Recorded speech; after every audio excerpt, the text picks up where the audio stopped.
అందరికీ నమస్కారం. ఎలా ఉన్నారు అందరూ? Thank you so much each and everyone. ఇరు రాష్ట్రాల ప్రజలకు అందరికీ పాదాభివందనం. నన్ను ఇక్కడి దాకా తీసుకొచ్చారు. మీ ఇంట్లో ఒకటిగా నన్ను చూశారు.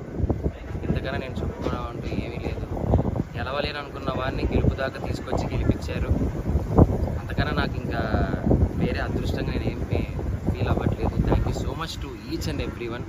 అండ్ బాధాకరమైన విషయం ఏంటి అంటే అందరూ చాలామంది అడుగుతున్నారు. నేను దాని గురించి పెద్దగా అనుకోలేదు. ఆ బాధలో ఉండిపోయాను. చాలా బాధపడ్డాను.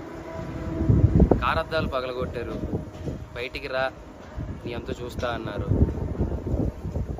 నేను ఒక్కనే ఉన్నప్పుడు మీ ఇష్టం వచ్చింది చేసుకోండి, నాకేం భయం లేదు, ఎవరికి భయపడాల్సిన అవసరం లేదు. కానీ మన ఇంట్లో కూడా ఒక అమ్మ ఉంటుంది, ఒక అక్క ఉంటుంది, ఒక చెల్లి ఉంటుంది, ఒక భార్య ఉంటుంది.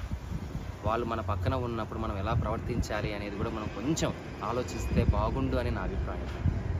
అద్దాలు పగలగొట్టినప్పుడు ఆ అద్దం పెంకులన్నీ వచ్చి మా అమ్మగారి మీద పడ్డాయి, తీజు మీద పడ్డాయి.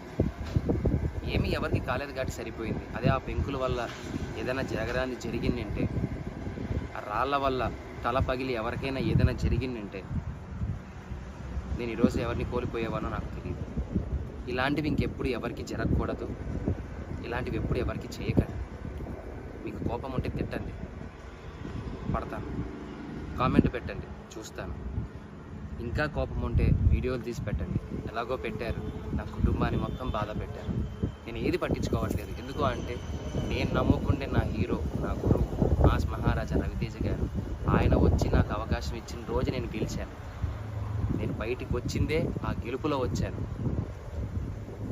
కానీ గెలిచి ఒక ఆనందంతో బయటికి వస్తాను అనుకున్న నన్ను, నా కుటుంబాన్ని రోడ్డు మీద నించోబెట్టారు.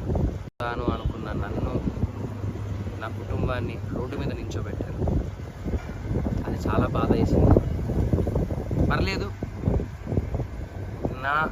నన్ను ప్రేమించే వాళ్ళు, నన్ను అభిమానించే వాళ్ళు ఉన్నారు కాబట్టి దేవుడు చల్లగా చూడబట్టి మా అమ్మకి, నా భార్యకి ఏం కాలేదు. నాకేవైనా పర్లేదు.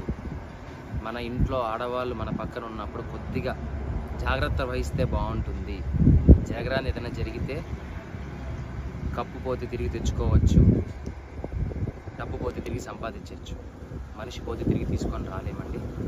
ఇది గుర్తు పెట్టుకోండి. చాలా రిక్వెస్ట్గా అడుగుతున్నాను, దయచేసి ఇంకెప్పుడు ఇలా చేయకండి ఎవరి దగ్గర. Thank you so much. ఇప్పటికీ మీకు నా మీద ఏదైనా కోపం ఉంటే ఎక్కడ రమ్మంటారు చెప్పండి, వస్తాను, మీ ఇష్టం. కానీ ఎవ్వరికి ఇలా ఎప్పుడు చేయకండి. I love you all. Thank you for each and everyone. Support చేస్తున్నందుకు ఇంతకన్నా ఏం చెప్పలేదు. Thank you so much.